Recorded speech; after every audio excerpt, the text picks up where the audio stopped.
ನಾನು ನಮ್ಮ ಜಗ್ಗು ಸೇರಿ ಲಾಲ್ಬಾಗ್ ಬಂದಿದ್ದೀವಿ ಅಷ್ಟೇ. ಇಬ್ಬರು ಖತರ್ನಾಕ್ ಪೋಸ್ ಕೊಟ್ಟು ಒಂದೆರಡು ಫೋಟೋ ತಗೊಂಡೆವು. ಫೋಟೋ ತಗೊಂಡು ಮತ್ತೇನು ಮಾಡತ್ತೇವು, ಮತ್ತೆ ಮುಂದೆ ಬೇರೆ ಕಡೆ ಹೋದ್ರಾತಂತೇಳಿ ಮತ್ತೆ ಬೇರೆ ಕಡೆ ಹೊಂಟೇವು. ಹೂ ಸ್ಟಾಪ್ಡ್ ಯು?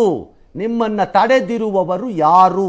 ಬರೀ ವಾರ ಪೂರ್ತಿ ಬೆಂಗಳೂರದಾಗ ಟ್ರಾಫಿಕ್ನಾಗ ಸುತ್ತಾಡಿ ಬೇಸರಾದವರು ಬರ್ರಿ ಲಾಲ್ಬಾಗಿಗೆ.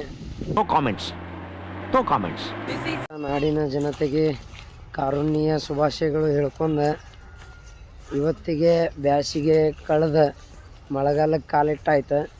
ಅಂದರೆ ರೈತರೆಲ್ಲ ಬಿತ್ತಾಕ ಚಾಲೂ ಮಾಡ್ತಾರೆ. ಇನ್ನು ಒಂದು ಸ್ವಲ್ಪ ಹಂಗೆ ಮಳೆ ಬತ್ತಂದ್ರೆ ಇನ್ನು ಮಳೆ ಬಂದ ಮ್ಯಾಗೆಲ್ಲ ರೈತರಿಗೂ ಹಬ್ಬನ.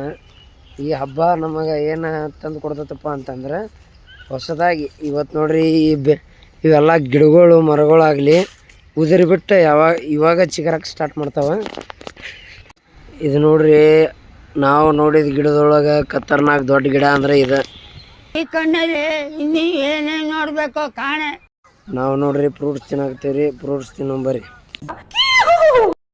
ಎಲ್ಲ ಹಸಿರು ಒಳಗೆ ಕೂತ ಒಂದು ಏನಂತಾರಪ್ಪ ಅಂತಂದ್ರೆ ಮಾತಾಡೋಕೆ ಬರಾಕತ್ತಿಲ್ಲ, ಯಾಕಂದ್ರೆ ಎಲ್ಲ ಮೌನವಾಗಿದೆ.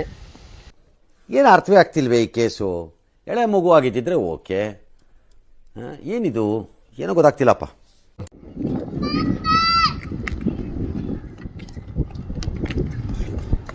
What are you people playing? ಆಟ ಆಡ್ತಾ ಇದ್ದೀರಾ ಎಲ್ಲ ಸೇರ್ಕೊಂಡಲ್ಲಿ, ಏನಿದು?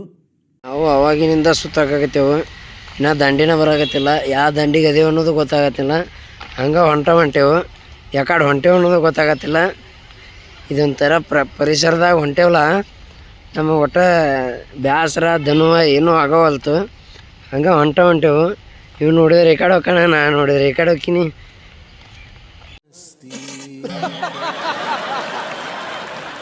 ನೋಡ್ರಿ ಎಲ್ಲರೂ ಮಸ್ತ್ ಪಕ್ಕಿ ಎಷ್ಟು ಎಂಜಾಯ್ ಮಾಡತ್ತಾರ. ಒಬ್ಬೊಬ್ಬರು ಗಿಡದ ಕೆಳಗೆ ಮುಕ್ಕೊಂಡಾರ, ಒಬ್ಬೊಬ್ರು ಊಟ ಮಾಡಕತ್ತಾರ. ನೋಡ್ರಿ ಇಲ್ಲಿ ಎಲ್ಲ ಹಕ್ಕಿಗಳ ಮಾತಾಡಕತ್ತಾವು.